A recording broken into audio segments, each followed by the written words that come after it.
ആഗോള രാഷ്ട്രീയത്തിന്റെ അരങ്ങിൽ എപ്പോഴും അപ്രതീക്ഷിത നീക്കങ്ങൾ കൊണ്ട് ശ്രദ്ധ നേടുന്ന നേതാവാണ് അമേരിക്കൻ പ്രസിഡന്റ് ഡൊണാൾഡ് ട്രംപ്. യുദ്ധപ്രഖ്യാപനങ്ങളും വമ്പൻ വാഗ്ദാനങ്ങളും കണ്ട് ലോകത്തെ മുൾമുനയിൽ നിർത്താറുള്ള ട്രംപ് ഇപ്പോൾ ഇറാനെതിരായുള്ള പോരാട്ടത്തിൽ നിന്ന് അല്പം പിന്നാക്കം ഇറങ്ങി പുതിയൊരു തന്ത്രം പയറ്റുകയാണ്.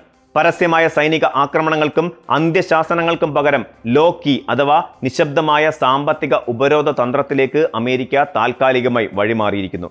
ഇറാന്റെ സാമ്പത്തിക തകർച്ചയും പണപ്പെരുപ്പവും മുതലെടുത്ത് രാജ്യത്തെ ആഭ്യന്തരമായി തളർത്തുക എന്നതാണ് ഈ പുതിയ തന്ത്രത്തിന്റെ കാതൽ.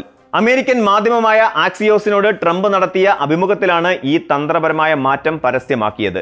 ഞങ്ങൾ ഇപ്പോൾ കാര്യം ശാന്തമായി കൈകാര്യം ചെയ്യുകയാണ് എന്ന് വ്യക്തമാക്കിയ ട്രംപ് ഇറാന്റെ കടുത്ത സാമ്പത്തിക പ്രതിസന്ധിയും 300% ഉയർന്ന പണപ്പെരുപ്പവും തങ്ങൾ നിരീക്ഷിച്ചു വരികയാണെന്നും കൂട്ടിച്ചേർത്തു.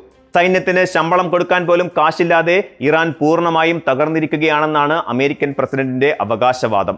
മാസങ്ങൾ നീണ്ട സൈനിക പിരിമുറുക്കങ്ങൾക്കും ഡ്രോൺ ആക്രമണ ഭീഷണികൾക്കും ശേഷമാണ് അമേരിക്കൻ ഭരണകൂടം ഈ സാമ്പത്തിക ഉപരോധത്തിലേക്ക് കൂടുതൽ ശ്രദ്ധ കേന്ദ്രീകരിക്കുന്നത്.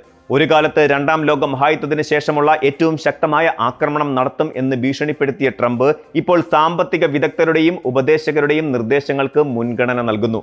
ഇറാന്റെ റവല്യൂഷണറി ഗാർഡ് കോപ്സിനെ ലക്ഷ്യമിട്ട് വാഷിംഗ്ടൺ പുതിയ ഉപരോധങ്ങൾ ഏർപ്പെടുത്തി കഴിഞ്ഞു. ട്രഷറി സെക്രട്ടറി സ്കോട്ട് ബെസന്റ് നയിക്കുന്ന ഓപ്പറേഷൻ ഇക്കണോമിക് ഫ്യൂറി വഴി ഇറാന്റെ വരുമാന സ്രോതസ്സുകൾ അടയ്ക്കുകയാണ് അമേരിക്ക. ഇറാന്റെ തുറമുഖങ്ങൾക്ക് ചുറ്റും അമേരിക്കൻ നാവികസേന ഏർപ്പെടുത്തിയ നവീകൃത ഉപരോധവും പെട്രോളിയം കയറ്റുമതി തടയുന്നതിൽ വലിയ പങ്കുവഹിക്കുന്നുണ്ട്. ബ്രൂക്കിംഗ്സ് ഇൻസ്റ്റിറ്റ്യൂട്ടിലെ പ്രമുഖ പ്രതിരോധ വിദഗ്ധനായ മൈക്കിൾ ഒഹാൻലൻ വ്യക്തമാക്കുന്നതനുസരിച്ച് ഇറാൻ സാമ്പത്തികമായി കടുത്ത ഞെരുക്കത്തിലാണ്. ഇറാന് തങ്ങളുടെ വിദേശ നിക്ഷേപങ്ങൾ ഉപയോഗിക്കാൻ സാധിക്കുന്നില്ലെന്ന് മാത്രമല്ല, എണ്ണ വ്യാപാരത്തിലൂടെയുള്ള വരുമാനവും ഗണ്യമായി കുറഞ്ഞു. എന്നാൽ സാമ്പത്തിക പ്രതിസന്ധി ഇറാന്റെ കടുത്ത നിലപാടുകളിൽ മാറ്റം വരുത്തുമോ എന്ന ചോദ്യത്തിന് ഭരണാധികാരികൾക്ക് ഇവിടെ ജനങ്ങളുടെ സാമ്പത്തിക തകർച്ചയിൽ വലിയ ആശങ്കയില്ല എന്നതാണ് യാഥാർത്ഥ്യമെന്ന് അദ്ദേഹം ചൂണ്ടിക്കാണിക്കുന്നു. ലോകത്തിലെ ഏറ്റവും പ്രധാനപ്പെട്ട എണ്ണക്കടത്ത് പാതയായ ഹോർമൂസ് കടലിടുക്കിന്റെ നിയന്ത്രണത്തെ ചൊല്ലി ഇരു രാജ്യങ്ങളും തമ്മിൽ വലിയ അവകാശവാദങ്ങളാണ് ഉന്നയിക്കുന്നത്. ഈ തന്ത്രപ്രധാനമായ കടൽപാത തങ്ങളുടെ പൂർണ്ണ നിയന്ത്രണത്തിലാണെന്ന് ട്രംപ് അവകാശപ്പെടുമ്പോൾ ഇറാന്റെ കപ്പലുകളെയും തീരങ്ങളെയും നിരീക്ഷണത്തിലാക്കുകയാണ് അമേരിക്കൻ നാവികസേന ചെയ്യുന്നത്. അതേസമയം അമേരിക്കയുടെ മുൻഗണനയിലെ ഈ മാറ്റത്തിന് പിന്നിൽ കടുത്ത പ്രതിരോധ വെല്ലുവിളികളും ഉണ്ടെന്ന് കരുതപ്പെടുന്നു. മാസങ്ങളായി തുടരുന്ന മിഡിൽ ഈസ്റ്റ് സംഘർഷങ്ങളിൽ അമേരിക്കയുടെ വെടിക്കോപ്പുകളുടെയും മിസൈൽ സംരംഭത്തിന്റെയും അളവ് കുറഞ്ഞതായി വിദേശ മാധ്യമങ്ങൾ റിപ്പോർട്ട് ചെയ്തിരുന്നു.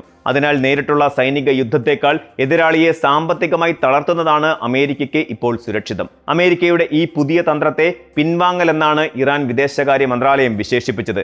ഇറാന്റെ വിദേശകാര്യ വക്താവ് ഇസ്മായിൽ ബഖായി തന്റെ എക്സ് ഹാൻഡിലൂടെ അമേരിക്കയുടെ ഈ നീക്കത്തെ രൂക്ഷമായി വിമർശിച്ചു.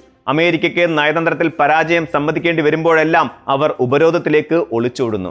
ആ ഉപരോധങ്ങൾ പരാജയപ്പെടുമ്പോൾ അവയുടെ തീവ്രത കൂട്ടുന്നു, അദ്ദേഹം കുറ്റപ്പെടുത്തി. അമേരിക്കൻ പ്രസിഡന്റ് അഭിമുഖത്തിനിടെ ഈ സംഘർഷത്തെ ഒരു ചെസ് ഗെയിമിനോട് ഉപമിച്ചിരുന്നു. ഇതിന് മറുപടിയായി ഇറാനികൾ എക്കാലത്തും പ്രൊഫഷണൽ ചെസ് കളിക്കാരാണെന്ന് തെളിയിച്ചിട്ടുള്ളവരാണ് എന്നായിരുന്നു ബഖായിയുടെ പരിഹാസം. പതിറ്റാണ്ടുകളായി ഉപരോധങ്ങളെ അതിജീവിച്ച ചരിത്രമാണ് ഇറാനുള്ളതെന്നും അമേരിക്ക സ്വന്തം കൈവിട്ടുപോയ സാഹചര്യങ്ങളിൽ നിന്ന് രക്ഷപ്പെടാനുള്ള അവസരങ്ങൾ സ്വയം ഇല്ലാതാക്കുകയാണെന്നും ഇറാൻ മുന്നറിയിപ്പ് നൽകുന്നു. വളരെ വേഗത്തിൽ റിസൾട്ട് ആഗ്രഹിക്കുന്ന അല്ലെങ്കിൽ വലിയ കരാറുകളിലൂടെ വാർത്തകളിൽ നിറയാൻ ഇഷ്ടപ്പെടുന്ന ആളാണ് ട്രംപ്. എന്നാൽ സാമ്പത്തിക ഉപരോധം എന്നത് പെട്ടെന്ന് റിസൾട്ട് തരുന്ന ഒരു തന്ത്രമല്ല. അത് ലക്ഷ്യത്തിലെത്താൻ മാസങ്ങളോ വർഷങ്ങളോ എടുത്തേക്കാം. തന്റെ തനതായ ശൈലിയിൽ നിന്ന് മാറി ഒരു ദീർഘകാല കളിക്ക് ട്രംപ് എത്രത്തോളം തയ്യാറാകും എന്നതാണ് രാഷ്ട്രീയ നിരീക്ഷകർ ഉറ്റുനോക്കുന്നത്. അമേരിക്കയിൽ എണ്ണവില കുറഞ്ഞു നിൽക്കുന്നത് അമേരിക്കൻ ജനതയ്ക്ക് താൽക്കാലിക ആശ്വാസം നൽകുന്നുണ്ട്. ഇത് ട്രംപിന് രാഷ്ട്രീയമായി സമയം നൽകുന്നുണ്ടെങ്കിലും മിഡിൽ ഈസ്റ്റിലെ നേരിയൊരു മാറ്റം പോലും സ്ഥിതിഗതികൾ വീണ്ടും വഷളാക്കാം. ഒരു വശത്ത് സൈനിക നീക്കങ്ങൾ ഒഴിവാക്കുന്നു എന്ന് പറയുമ്പോഴും അമേരിക്ക തങ്ങളുടെ യുദ്ധക്കപ്പലുകൾ മേഖലയിൽ നിന്ന് തിരിച്ചു വിളിച്ചിട്ടില്ല. ഈ സാമ്പത്തിക പ്രതിരോധ തന്ത്രം ഇറാന്റെ സമ്പദ് വ്യവസ്ഥയെ പൂർണ്ണമായി തകർക്കുമോ അതോ ഇറാൻ തങ്ങളുടെ രാഷ്ട്രീയ നിലപാടുകളിൽ ഉറച്ചുനിന്ന് അമേരിക്കയെ പ്രതിരോധിക്കുമോ എന്നത് വരും ദിവസങ്ങളിലെ നീക്കങ്ങളെ ആശ്രയിച്ചിരിക്കും.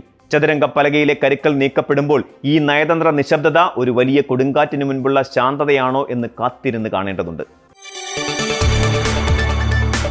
കൂടുതൽ വാർത്തകൾക്ക് news 18 Keralam YouTube channel subscribe ചെയ്യുക.